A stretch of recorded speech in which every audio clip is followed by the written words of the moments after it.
Hi, Giselle Monbiot here. Time for my weekly tips on how to improve your well-being and reduce anxiety. This week, it's just going to be sort of a little overlook at the different things and the reason why I've been posting all of these different ideas and techniques and tips over the past few months. When we feel overwhelmed, anxious, concerned, stressed out, we can feel that we have no power, we have no choice, that we are being absorbed by the situation. Yesterday, I was listening to one of our family's heroes, and that was Steve Backshall. Steve Backshall is an intrepid traveller, explorer, adventurer, and just an all-round really, really nice guy. And he gets himself into very difficult scrapes.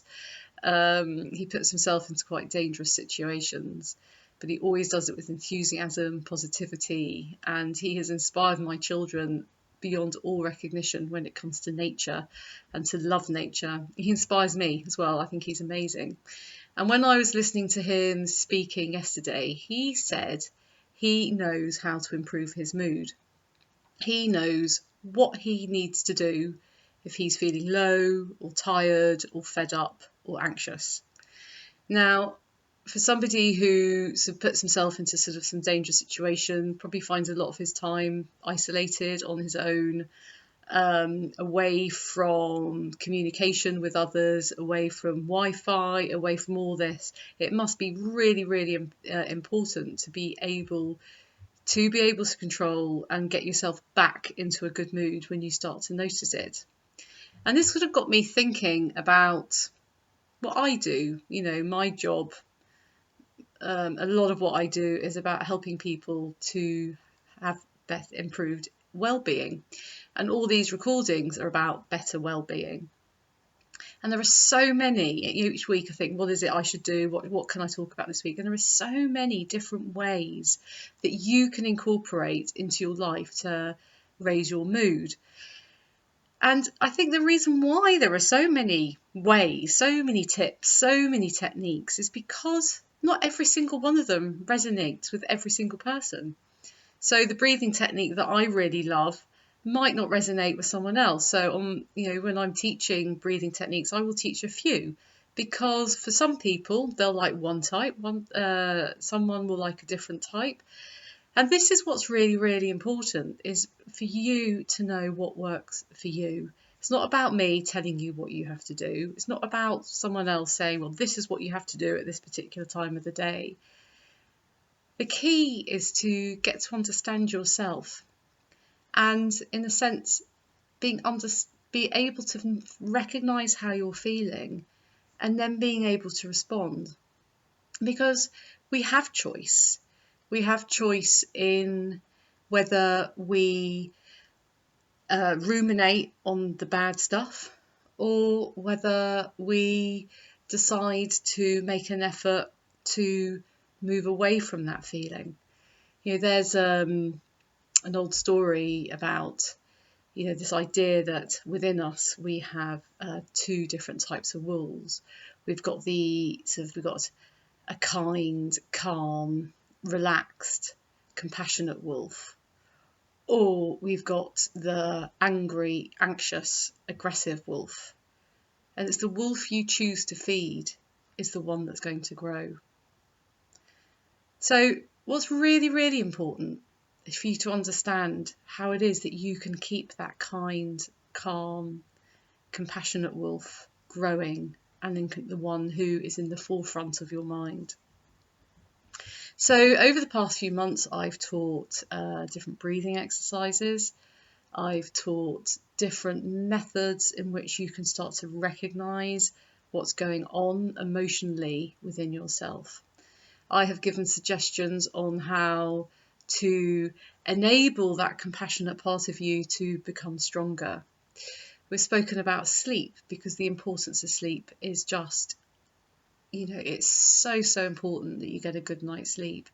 So if you start to notice that your sleep is reducing, or maybe you are waking up at 3 o'clock in the morning and you're not able to go to sleep, that is a sign. That is a sign that emotionally you've got too much unresolved stuff going on for you to get a proper night's sleep.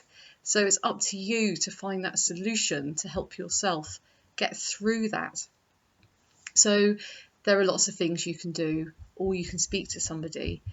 For me, I've got a really good idea about the things that help me feel better. So, for example, I didn't have a good night's sleep last night for various reasons.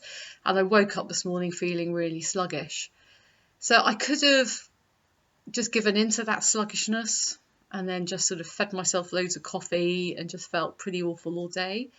But instead, me and my son went out for a quick bike ride. We just did a 40-minute bike ride, which has made me feel a lot better, made me feel a lot more energized. I feel really happy, and I feel really ready to take on my day. That was a choice. There was a choice on which way to go. We have a choice about how much alcohol we drink. We have a choice about who it is we have within our lives. So there are lots of different ways for us to be able to raise our mood, and it starts with self-awareness. And accepting yourself and how you are, accepting that if you are feeling low or you are feeling frustrated, don't criticise yourself about that. Don't judge yourself about that. If that's how you're feeling, that's how you're feeling.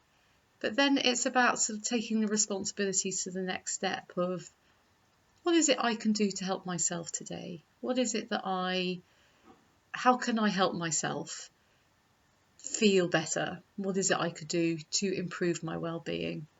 And depending where you are, depending on what scale that sense of well-being is, maybe it's starting to reduce a few things out of your life. Maybe you're trying to juggle too many things and that's causing too much stress. Maybe you don't have enough interesting, fun things going on in your life. So what is it you could do? What's the first step you could do for that?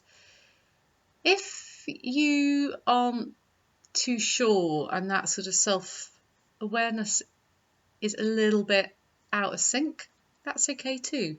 That's a good starting point. So I suggest you maybe sort of look at the videos I've done, maybe look up RAIN, look up STOP, those methods which help to get you to start becoming more connected to how you are feeling.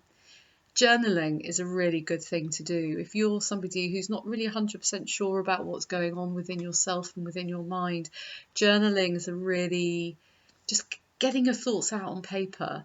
And if you sort of do it regularly, what you can start to do is recognise more and more what may be triggering you, maybe being able to start making head and tail out of your thoughts, and maybe getting an understanding about the things which help you and getting to understand the things which trigger you.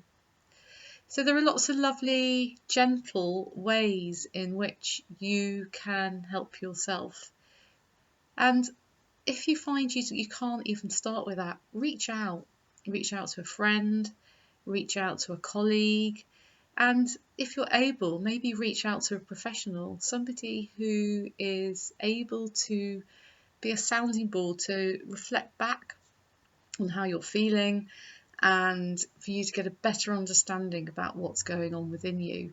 Because the more you get to know yourself, the more you can be like Steve Backshall in that recognition of not only recognising when you need to improve your mood, but though also being able to know what you need to improve your mood.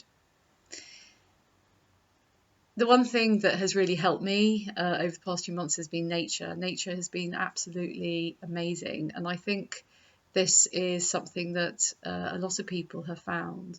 So it's literally all you need to do is go out for a walk, go and sit by a tree, go and look at the beautiful leaves and the birds, and even if it's raining, smell the rain. Look at the water on the leaves. It doesn't have to be bright sunshine for nature to be beautiful. All weathers are phenomenal.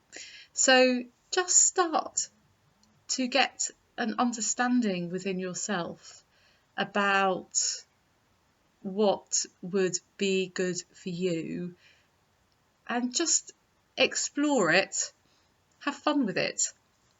If you need ideas, and re-watch some of the videos. I mean, there are lots and lots of videos to give you ideas, and then gradually you can start to make a list. I mean, I have sort of a list within my brain about what I need to do to improve my mood when my mood takes a nosedive.